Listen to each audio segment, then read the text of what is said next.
Salut, moi c'est Mel et j'adore tester plein de trucs. Aujourd'hui, j'ai une idée. On va faire de l'art avec des pompons. Je prends une pelote de laine que je viens entourer autour d'un rouleau de papier toilette. Faut vraiment pas lésiner sur la laine, hein. Faut que ce soit bien fourni pour que le pompon il soit assez dense et ressembler à un pompon. Ensuite, j'enlève mon rouleau de papier toilette tant bien que mal. Je commence à découper mais je galère. L'idée, c'est d'essayer de faire un nœud autour de tout mon boudin. Donc j'y arrive et je finis par couper mes brins. Donc voilà, là ça ressemble à une espèce de grosse serpillière toute pas belle, mais c'est ce qu'on veut. Faut qu'il y ait plein de brins. Et là on passe à la partie satisfaisante de la taille du pompon.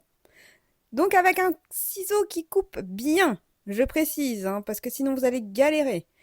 Eh ben, on taille, on coupe, et l'idée c'est d'avoir une grosse boule, un gros pompon, tout rose, bien dense.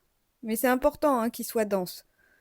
Sinon, le poulpe, oui, parce qu'on va faire un poulpe, eh ben, il va ressembler à une méduse.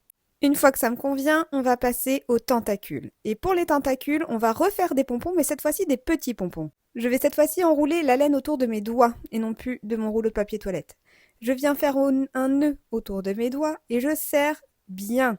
Et ensuite, même principe, je viens couper mes brins de laine et je vais tailler le pompon pour que ce soit un petit pompon. Je réitère l'opération pour faire 8 tentacules, donc 8 petits pompons. Et à l'aide de mon pistolet à colle, je viens les coller en bas de mon poulpe. Je viens retailler un peu mon poulpe pour lui donner une forme un petit peu plus allongée.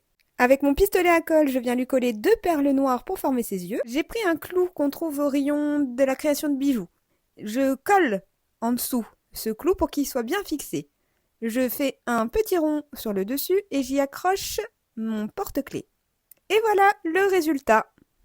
Et voilà, une activité toute simple à faire et franchement, regardez ça, il est pas trop mignon? J'adore. Allez hop, on le range sur le mur des créations. Et voilà!